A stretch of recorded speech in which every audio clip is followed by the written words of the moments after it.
بسم اللہ الرحمن الرحیم۔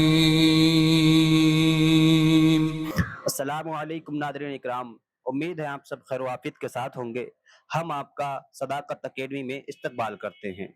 ہم آپ کے لیے پھر سے ایک بہترین کتاب محرم کے متعلق، امام حسین کی شہادت کے متعلق لے کر کے حاضر ہوئے ہیں، لیکن اس کتاب میں شہادت کا ذکر نہیں ہے، نہ ہی جنگ کربلا کا ذکر ہے، بلکہ اس کتاب میں جو ذکر ہے وہ کربلا کی جنگ کے بعد جو معاملات ہوئے ہیں، حضرت امام حسین کی شہادت کے بعد کیا کیا معاملات کیے گئے اہل بیت اطہار کے ساتھ، یزید نے حضرت امام حسین کی اولاد اور ان کے گھر والوں کے ساتھ کیا کیا سلوک کیا، ان ساری چیزوں کو بیان کیا گیا ہے۔ اسی لیے اس کتاب کا نام ہے کربلا کے بعد، اور اس کے لکھنے والے ہیں محمد عبد التواب صدیقی قادری حبیبی سلمہ۔ تو چلیے اس کتاب کو سنتے ہیں اور اس کتاب سے فائدہ حاصل کرتے ہیں اور جانتے ہیں کہ اہل بیت اطہار کے ساتھ جنگ کربلا کے بعد کیا کیا واقعات ہوئے ہیں۔ حضرت ام سلمہ رضی اللہ تعالی عنہا فرماتی ہیں کہ جس رات کی صبح امام حسین کی شہادت ہوئی، اس رات میں نے کسی کو یہ شعر پڑھتے ہوئے سنا، اور یہ سنتے ہی میں چونک پڑی۔ چاروں طرف شعر پڑھنے والے کو تلاش کیا، لیکن کہیں کوئی نشان بھی نہ مل سکا۔ بے ساختہ آنکھوں سے آنسو جاری ہو گئے، اور اس شیشہ کو کھول کر دیکھا جس میں سرکار عالم صلی اللہ علیہ وسلم کی عطا کردہ کنکریاں رکھی ہوئی تھیں، وہ کنکریاں جنہیں دیکھ کر سرکار دو عالم نے ارشاد فرمایا تھا کہ جس دن یہ خون بن جائیں سمجھ لینا کہ میرا حسین میدان کربلا میں شہید کر دیا گیا۔ تو میں نے دیکھا کہ ان کنکریوں سے خون بہ رہا ہے۔ حضرت ابن عباس رضی اللہ تعالی عنہما نے فرمایا کہ میں نے ایک دن دوپہر کے وقت حضور کو خواب میں دیکھا کہ آپ کے سر اقدس پر اور ریش مبارک کے بال غبار آلود ہیں اور خون سے بھرا ہوا ہے۔ شیشہ آپ کے دست اقدس میں ہے۔ میں نے عرض کیا سرکار میرے ماں باپ قربان، یہ خون سے بھرا ہوا شیشہ کیسا؟ سرکار دو جہاں صلی اللہ علیہ وسلم نے بدیدہ تر ارشاد فرمایا کہ آج صبح سے حسین اور اس کے رفقا کا خون جمع کر رہا ہوں۔ اس شیشہ میں حسین اور اس کے رفقا کا خون ہے۔ حضرت ابن عباس فرماتے ہیں میں یہ بات سن کر چونک پڑا جب شہادت امام کی خبر آئی، اور میں نے خواب کے وقت پر غور کیا تو میرے خواب دیکھنے اور شہادت امام کا وقت ایک ہی تھا۔ نازیہ اعظمیہ کہتی ہیں کہ جس دن امام حسین رضی اللہ تعالی عنہ میدان کربلا میں شہید ہوئے، اس کے دوسرے روز ہم لوگ صبح کو اٹھتے تو تمام برتن خون سے بھرے ہوئے تھے۔ بعد شہادت اس آسمان اتنا تاریک ہو گیا تھا کہ دن کو تارے دکھائی دیے۔ ایک روایت میں ہے کہ 7 دن تک آسمان اس قدر تاریک رہا کہ دیواریں ایسی معلوم ہوتی تھی گویا شہاب میں رنگی ہوئی ہیں، اور ستارے آپس میں ایک دوسرے سے ٹکراتے ہوئے نظر آتے تھے۔ اور ابو سعید فرماتے ہیں کہ دنیا بھر میں جہاں بھی جو پتھر اٹھایا گیا اس کے نیچے سے تازہ خون نکلا، آسمان سے خون برسا۔ خراساں، شام، کوفہ وغیرہ میں ہر گھر کے در و دیوار پر خون ہی خون نظر آتا تھا۔ جن کے کپڑوں پر یہ خون پڑ گیا تھا ان کپڑوں کا ایک ایک تار علیحدہ ہو گیا، مگر خون کا دھبا نہیں گیا۔ علماء فرماتے ہیں کہ شفق کے ساتھ جو تیز سرخی دیکھی جاتی ہے یہ شہادت امام سے پہلے نہ تھی۔ بعد شہادت 6 مہینے تک آسمان کے کنارے سرخ رہے، پھر یہ سرخی ظاہر ہوئی۔ حضرت ام معبد کی بہن کی صاحبزادی حضرت ہند کا بیان ہے کہ ایک مرتبہ اللہ کے پیارے رسول صلی اللہ علیہ وسلم میرے خیمہ میں تشریف لائے۔ کچھ دیر آرام فرمانے کے بعد جب بیدار ہوئے تو پانی طلب فرمایا، اپنے دونوں ہاتھوں کو دھویا اور کلی فرمائی۔ خیمہ کے باہر جھاڑیوں میں جہاں پر حضور نے کلی کا پانی ڈالا تھا، صبح ہم نے دیکھا تو وہاں پر ایک عجیب قسم کا درخت پیدا ہو گیا تھا جس میں بڑے بڑے پھل لگے ہوئے تھے، جن میں عنبر کی جیسی خوشبو اور شہد جیسی مٹھاس ہے۔ ان پھلوں میں یہ خاصیت تھی کہ اگر بھوکا کھائے تو سیر ہو جائے، پیاسا کھائے سیراب ہو جائے، بیمار کھائے تو شفا یاب ہو جائے، اور کوئی اونٹ یا بھیڑیا بکری وغیرہ اس کا پتہ کھائے تو اس کا دودھ زیادہ ہو جائے۔ ہم نے اس کا نام شجرہ مبارکہ برکت والا درخت رکھا تھا۔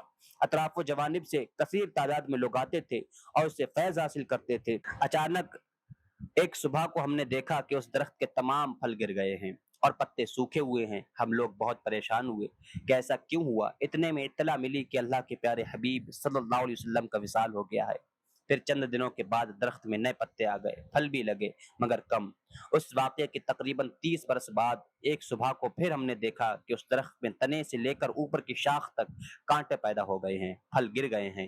ہم لوگ سخت تشویش میں مبتلا ہو گئے کہ ضرور کوئی حادثہ پیش آیا ہے، یہاں تک کہ اطلاع ملی کہ حضرت علی مرتضیٰ کرم اللہ وجہہ الکریم نے شہادت پالی ہے۔ اس کے بعد اس درخت میں پھل نہیں لگے، محض پتے باقی رہ گئے۔ ہم لوگ انہی پتوں سے ہی فیض حاصل کرتے رہے۔ کچھ دنوں کے بعد ایک صبح کو ہم نے دیکھا کہ اس مبارک درخت کے تنے سے تازہ خون جاری ہے۔